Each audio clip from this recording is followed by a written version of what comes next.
Good afternoon. Good afternoon, sir. Maybe city please. Good afternoon. Hello.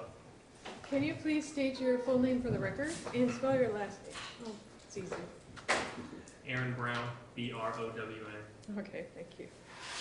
Where are you currently employed? Seminole County Fire Department. Okay, and how long have you worked for the Seminole County Fire Department? 6 years. All right, and do you have any other experience before that as it relates to being a medic or paramedic? I do. I was an Army medic for 4 years. Okay. All right, and what is your current job title and your responsibilities? Firefighter, paramedic. Okay. And what does that entail as far as duties are concerned? Well, as far as being a firefighter, responding to calls, putting out fires, traffic accidents. As far as being a paramedic, taking care of patients on medical calls and anything we can dispatch to, really. Okay. And have you responded to serious traffic crashes as part of your professional duties? I have. And about how many times do you think? A lot. Oh, okay. All right. And what kind of medical training do you have for assessing or treating trauma patients? I would say extensive. Okay. And can you describe a little bit more about what training you went through? Well, in the Army, I went through, I believe it was 16 weeks of combat medical training as far as treating combat casualties, explosions, burns, gunshots, things like that nature. And then we had about 3 months of trauma in paramedic schools, Okay. treating similar injuries with, I would say, more extensive interventions and drugs. Okay. Now, were you on duty on March 29th, 2021? Yes. Okay. And what were your duties that year and that day? I was a firefighter EMT. Okay. Now, what is the difference between an EMT and a paramedic? About a year of medical training. Okay. Paramedics have much more extensive drugs that they can push and interventions they can perform. Okay, understood. Now, do you recall an emergency call that you were dispatched to around 1 p.m. on March 29, 2011? I do. I'm sorry, 2021? Okay. And what time, how did you know what kind of call that was? The tones, the dispatch tones went off, and based on the way the tones went off, I knew it was a traffic accident. Okay. Can you describe a little bit more about how the tones work? So when dispatch gets a call, they dispatch us, whichever unit is appropriate. And based on the different amount of bells you hear is based on the different kind of call you're going on, whether it be EMS, traffic, fire, special operations. Okay. So safe to say that every different situation has a different tone to it? Yes. Okay. So as you were dispatched, did you get any more information regarding the scene? The computer-aided dispatch gave us some limited information that it was the location and that it was a vehicle versus motorcycle. Okay. So did you know how many injured were on scene at that point? I don't remember. Okay. Now, when you arrived at the scene, what did you observe? I observed a motorcycle down in the road. Okay. A patient in the road, bleeding, unconscious. All right.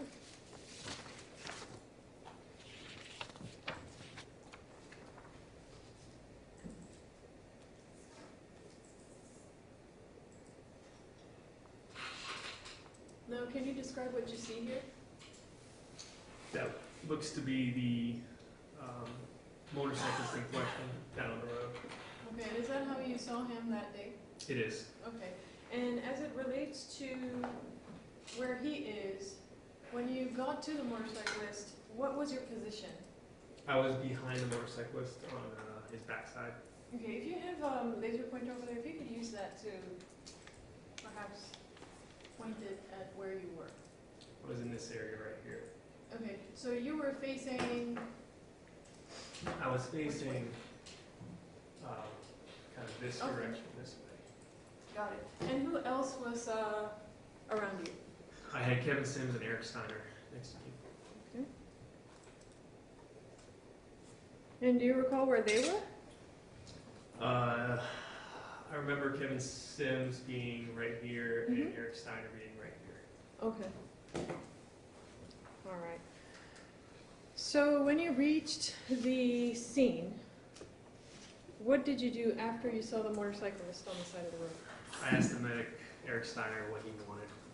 Okay, and what did you do as far as your duties were? He told me to get a backboard. Okay, and did you do that? I did. And then when you got the backboard, what did you do with that backboard? I assisted helping the patient get on the backboard. Okay, and how close were you to the patient? I mean, I was touching the patient. Okay. So can you describe the injury that you saw on the motorcyclist? He had a head injury that had a fair amount of blood coming out of it. Okay. He was unconscious. And based on your observation, what kind of trauma alert situation was that for you? It was definitely a trauma alert to the hospital for sure. Okay. Now, did you see anybody else around the motorcyclist? I mean, there were some bystanders around, but I was more focused on the motorcyclist. Okay. And do you recognize this female here? I do. Okay. And who is that female? That would have been the second victim. Okay. Now let's go there. As you were helping the motorcyclist, what happened and what drew your attention? I heard tires screeching and tires coming over a median and the frame of the car hitting the median. Okay. Did you actually hear that or see it? Both. Okay. So let's talk about your sight. As you were helping the motorcyclist, you were facing that way, correct? You said towards... I was facing, I guess I would say, kind of towards the man here. I was facing this direction. Okay, got it. So as you were facing that direction, the first thing that drew your attention was your sound. Correct. Okay. And the sound was, as you had just testified, screeching? Tire screeching. Tire screeching, okay. And then when you heard the tire screeching, what did you do? I looked to my left. Okay. And when you looked to your left, how did you see the car driving? At a very high rate of speed. Okay. And where was it coming from? It was coming from the westbound lanes of 46, Okay. coming over the median, Coming over coming the right median. at me. All right. And you had said that it was coming right at you. That's correct. Okay. And how far was that car from hitting you? I would say probably 4 or 5 feet. Okay. And did you have to take any action? I did. Okay. And what action did you take? At the moment I was looking at the car, I kind of saw it was moving in either direction, and then when it caught traction, I moved in the opposite direction of that traction while trying to grab my lieutenant out of the way, but I couldn't get a grip on him. Okay. And what is the name of that lieutenant? Kevin Sims. Okay. And after you moved out of the way, what happened? I saw a female flipping end over end through the air. Okay. Did you see how she was flipping through the air? Again, like end over end, like Right. someone threw a ragdoll. How did she get to be flipping through the air to begin with? She was struck by the vehicle that Okay. had come through the scene. When you saw her being struck by the vehicle, do you recall how she was struck? I mean, she was struck at the front of the vehicle. Okay. And do you recall how far she flew airborne? Approximately 50 feet, roughly. Okay.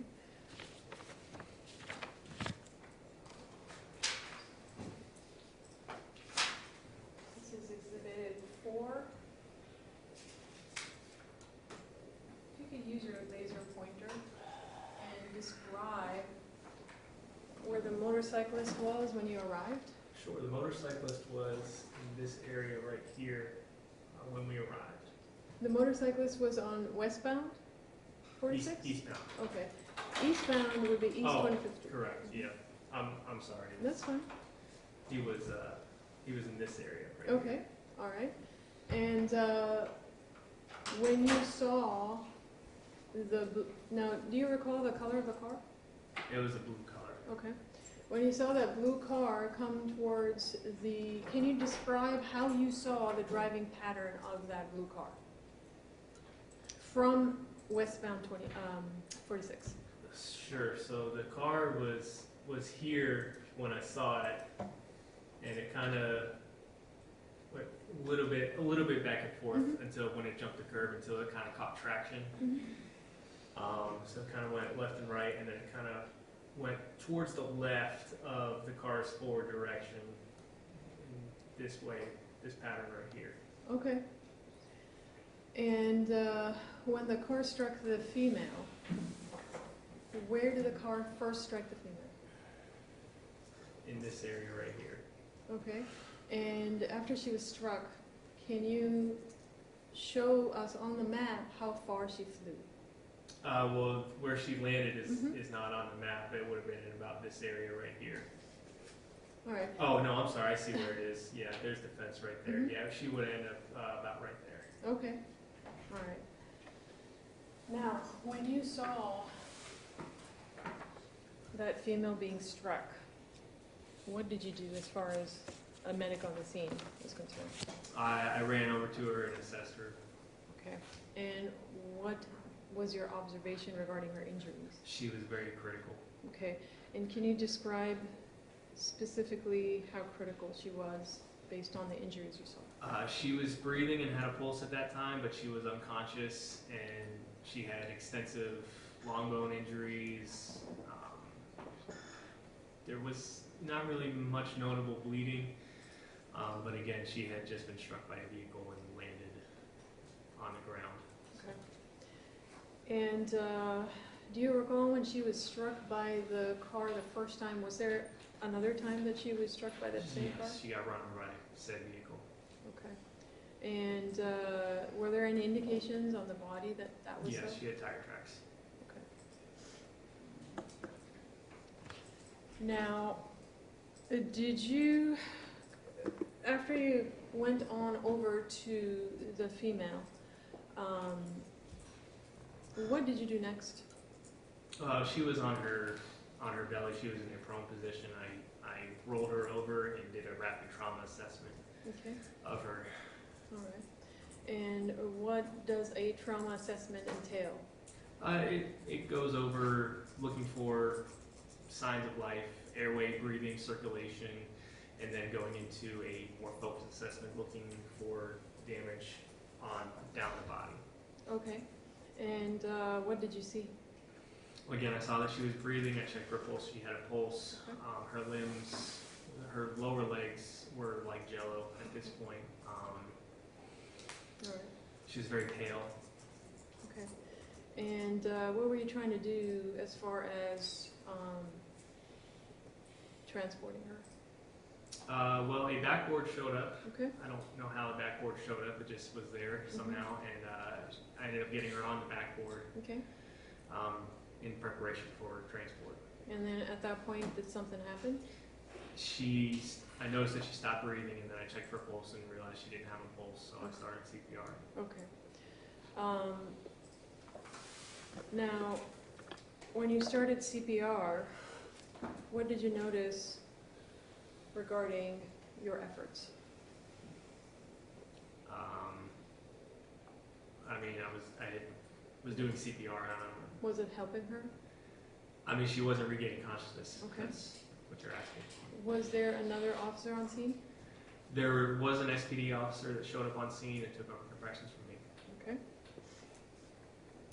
Now, do you recall what this disc is? I'll get over that for you. I do. All right. And how do you know? I saw it a couple of days ago. Okay. And does it have initials and date? It does. Okay. Does this video fairly and accurately portray the CPR that you did on the patient, female patient? Yes, it does. And I'm showing opposing counsel. marked for identification purposes as State's Exhibit T. Your Honor, at this point, the state would like to submit this into State's Exhibit next. Any objection? No objection.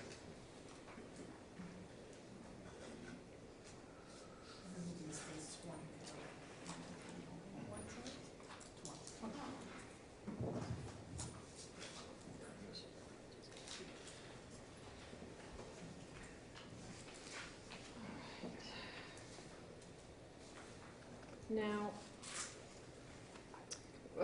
were you involved with the motorcyclist after that at all? No. Okay. So after you conducted your CPR on the female patient, what did you do? A bag belt mask showed up. Okay. I put an MPA in the patient's mouth to get her tongue off the back of her airway to clear the airway. And in conjunction with the SPD officer, started ventilating the patient during CPR. And then a life pack showed up, a cardiac monitor. And in between ventilations, I was able to put the pads on the patient to determine which rhythm she was in. Okay. And were you able to shock her? At that point, that was above my Okay. skills and scope of practice. All right. And ultimately, were you able to get her breathing back? No. Were you able to feel any pulse? No. And what did you think her condition was at that time? Critical. Your Honor, at this point, State would publish State's Exhibit 20. Okay.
feel like they're going in?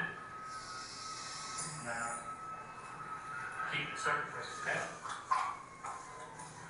No, I just heard I can feel the vibration of the gargle. So they didn't get their chest to come up. Okay. When it gets 30, let me know. Okay. She's got some active breath. Yeah. 30? But a little bit, but not much. Yeah, she's super long breath. Yeah.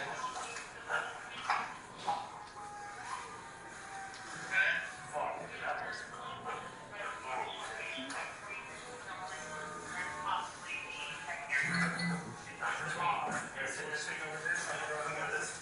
Here's 30. There you go. That was fun. She's got some active breath.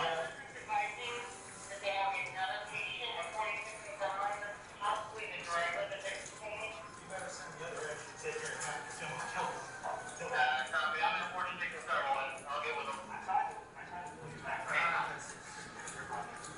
Oh, there he goes.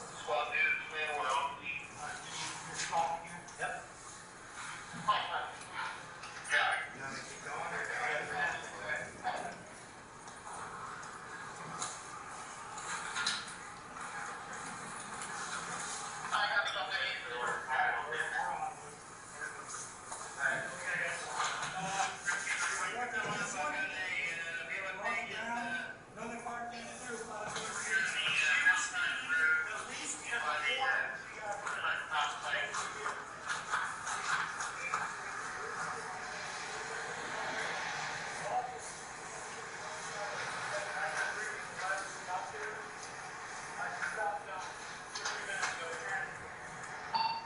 Motor 10 to 103 or 203.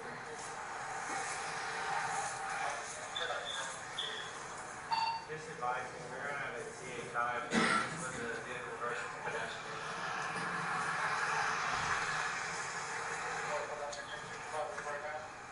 Yeah, the patient on 1025 right now, she's not breathing on her own.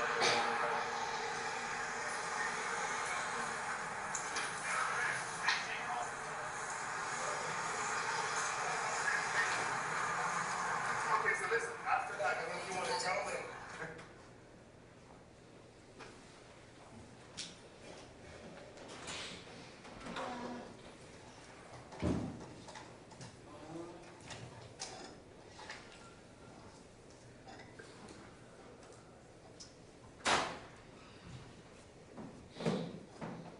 Now, I didn't want to interrupt during this solemn moment, but what is the significance of an agonal breath for you? An agonal respiration is your diaphragm is a involuntary muscle, and sometimes when you're unconscious or close to dying, it'll just breathe on its own. And there was mention about a vibration and a gargle. Mhm. Would that indicate anything to you? It would indicate that the ventilation is having a hard time passing through the blood that was in her airway. And you had a mouthpiece? I did. I had a mask on that bag valve mask, and an NPA in her. I'm Right. sorry, the OPA in her mouth. Okay. And when you were trying to put air in her, what did you find? The first couple we had issues getting ventilations in, and then after we readjusted the head, it seemed like we were getting successful ventilations.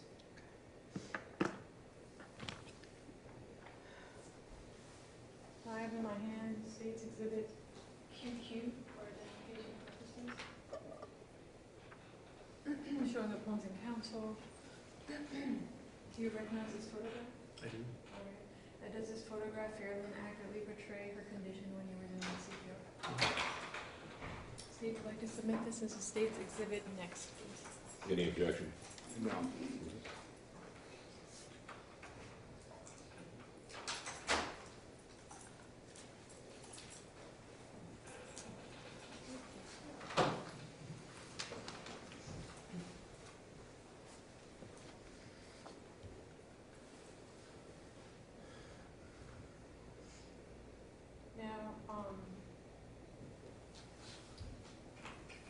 pants she was wearing? I do. Okay, and what would you describe her pants? Striking, multicolored. Okay.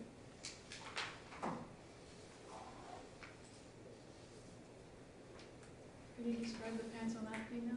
Striking, multicolored. And would you say that that was the same female? I would.